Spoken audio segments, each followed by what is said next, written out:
Hello and welcome to our live streaming session of the Christian Meditation Prayer Group of St Mary's Church of Ireland in Killarney. You're very welcome. And also welcome to those who are following this recording on our YouTube channel at a later time and date. You're also very welcome. We regard you as being present with us here in spirit at this moment of time. We're all gathered together in worship of the one God. I hope all of you are managing okay in the current situation. We've got some very severe weather at the moment with lots of high winds and heavy rain, and this can cause problems for people. We had a power cut recently, so hopefully this evening there will be no technical problems, but if it does happen that the technology crashes, we will try to re-establish the live streaming link, and I will send out a short link on the WhatsApp group so that if you were watching and participating and the technology did fail, then you can quickly come back for the rest of the session.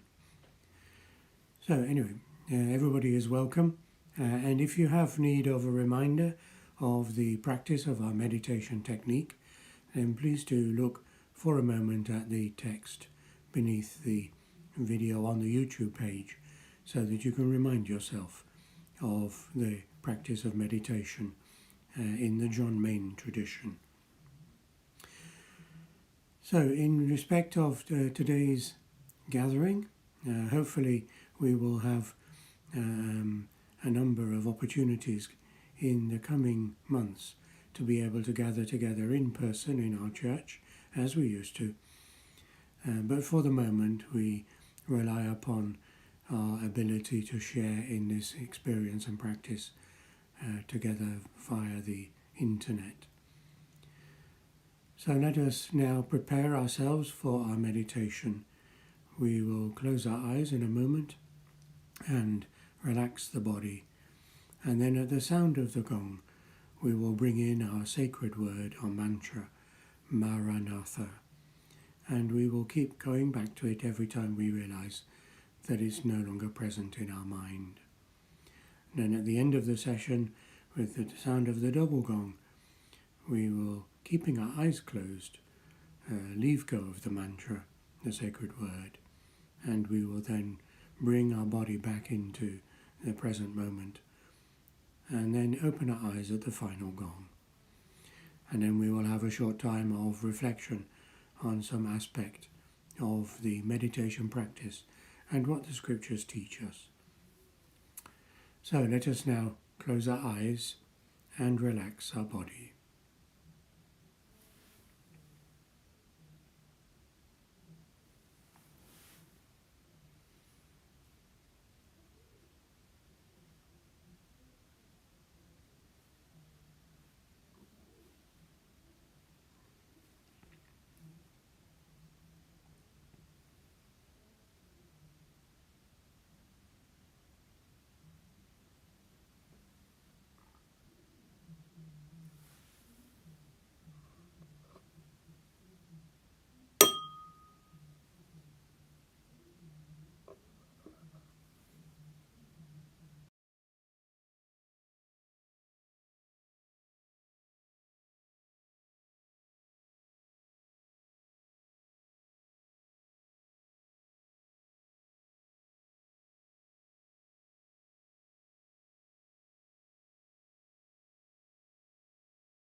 So I hope your meditation was a blessing to you. And I mean that because it doesn't matter whether we find our meditation to be very peaceful and tranquil and swift, or we find ourselves in quite a lot of mental turmoil and bouncing backwards and forwards between extraneous thoughts and the sacred word, the mantra.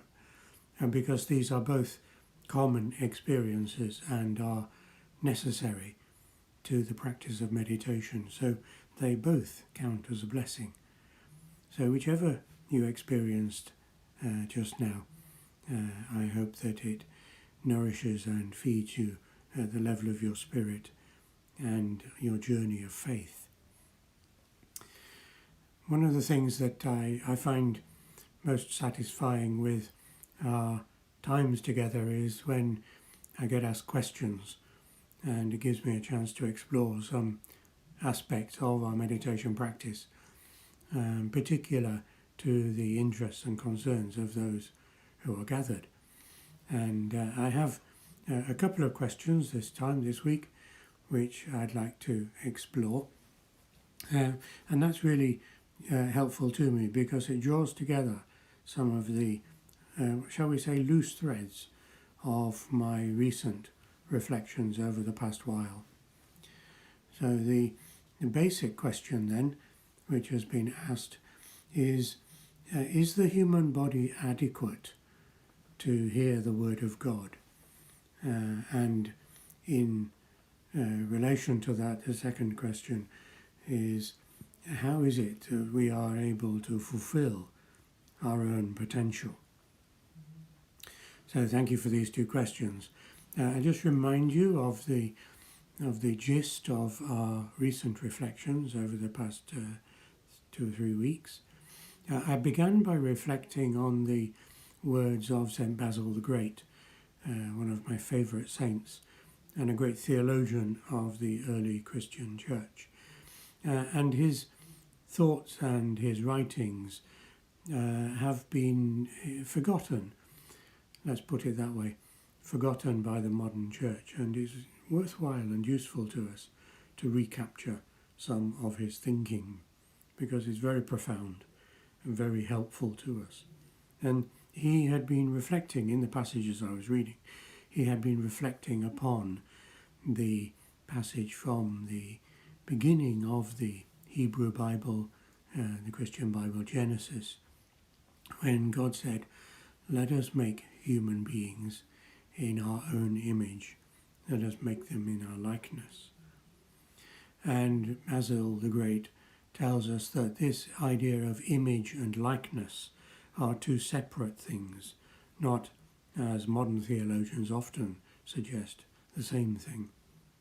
And this idea of the image and the likeness, and St. Basil tells us that the image of God in us is our ability for wisdom, for trust, and for love.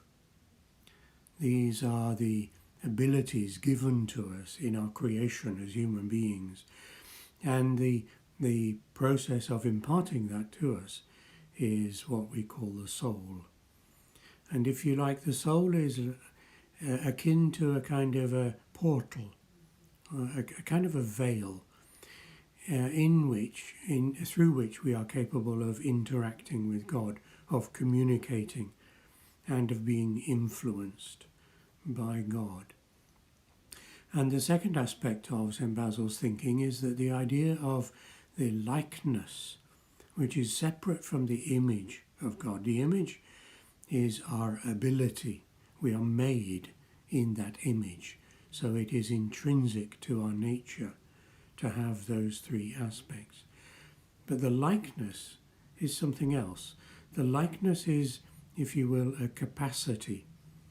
So it's not an ability in its fullest sense, but a capacity. That is to say, it is something that we need to nurture in order to bring to its fullness. And the likeness of God in which we are created is the capacity for free will. The capacity in us to be able to choose, and that capacity within us to have the idea that we are capable of choosing one thing from another. And this relates to the experience of Adam and Eve in the Garden of Eden. They, having this capacity for free will, actually chose the wrong choice. And humanity has had to live with the consequences of that ever since.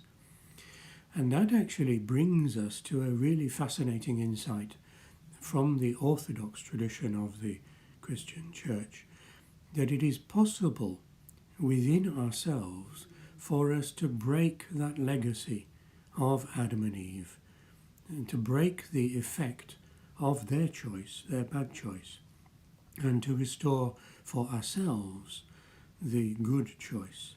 And of course, naturally, we can see that the good choice, which this capacity for free will offers to us, is that we willingly follow God and God's will, and that brings to us some sense of undoing or repairing the damage done by Adam and Eve's bad choice. So these are then the insights of Basil the Great. And this idea then, the question points us to the solution. The question is our body capable? Is it adequate for a communication with God? Can we hear the word of God in our body and not just in our spirit? Well, certainly we can hear the word of God in our spirit, in our soul, because it is the portal for that communication. But the theology of Basil teaches us that it is also possible for our body to be receptive to the word of God and to be able to communicate to us the word of God. And so the answer to the question is yes, of course. The body is perfectly adequate for this ability. Now, one thing that we need to realize, and we come to our modern understanding of physiology and of neurology and of psychology, that the human body is not just a mind occupying a vessel, occupying a physical body, but the human mind is a combination, which we are reflecting upon just now, is the notion that the nervous system, the neurology of our being, is intimately connected with the physicality of our body. So our mind is not just up here in the head. It's not just functioning where we think, but actually in the heart and in the gut and in the fingertips, in the neurons, in the synapses, in the nervous cells of our body. That whole thing is encompassed in our intellect and our capacity for communication. And that's where wisdom will reside, one of the abilities we're given. And of course, love resides not just in the heart or the region of our body where the heart exists, because that's where we feel, the nervous capacity of our body to feel love, not just to think it, but to feel it. And also the ability that we have for the capacity for trust, which I suppose has a feeling also, but is very amorphous and very difficult to locate. But the capacity to trust also. So in these ways then we have this answer to the question, is our body adequate? Our whole being is adequate, and our body is a part of our whole being, and our mind and our heart and our sensibilities, and also, in a sense, our ego, because our ego is a manifestation of these abilities and capacities in the absence of God, or at least we think of it as the absence of God. God isn't actually absent at all, because there is the tiniest, thinnest boundary, if you will, in our soul between God and ourselves. There's an ultimately thin place. So the idea of our ego is that we are alone, and therefore it strives to make sense and to protect itself and to gain our best benefit in those circumstances. Of course, it's wrong, because God is continuously here with us and can be apprehended through the portal of the soul. So then this idea comes to the second question, which is how are we to fulfill our potential? Well, clearly the answer is self-evident, given what I've been saying, that our full potential is available to us when we use correctly our capacity for free will. And St. Basil also tells us that the idea in Genesis chapter 2 that we are made from the dust, from atoms. There's nothing significant about atoms at all. There are countless numbers of them, and they're all the same, these atoms, in the sense that they're made up of elementary particles. The makeup of them is slightly different in this or that one, but essentially they are indistinguishable. So there is nothing special about elementary particles.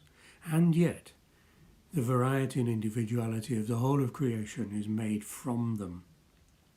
And this gives St. Basil the important notion, the crucial notion, that we are nothing compared to God.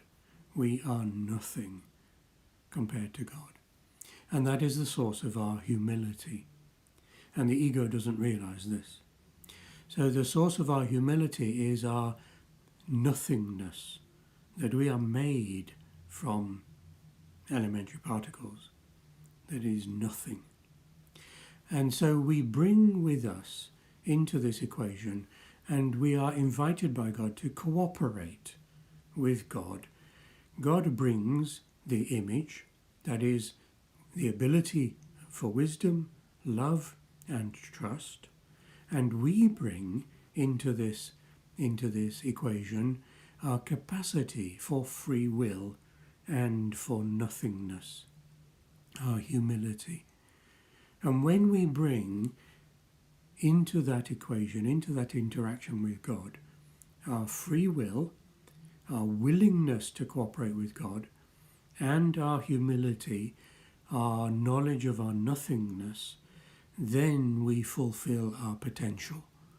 Because our potential is that in cooperation with God and by invitation from God, with the image of God that is given to us, we can fulfill our creation. We are incompletely created because God has chosen, of God's free will, to allow us to participate in the finalizing of our creation. And so, as St. Basil teaches it, we are then able, in cooperation with God, to fulfill our potential. And we can only do it when we have brought our free will, our willingness, and our humility, our nothingness, and cooperated with God in fulfilling that creation. And then we come to the fulfillment of our being. What are we intended to be? We are intended to be those who cooperate with God and shine His glory upon creation, upon nature, which doesn't have these full abilities and these capacities. And we show creation its creator. We care for creation, we love it and we look after it in all its aspects. In every single aspect we love it, and therefore we bring to completion the creation which God has ordained. So that is our potential, and the body is perfectly capable of engaging with this, provided we, in our consciousness, in our willingness, and in our humility, choose to cooperate with it. So, that is the answer to those questions.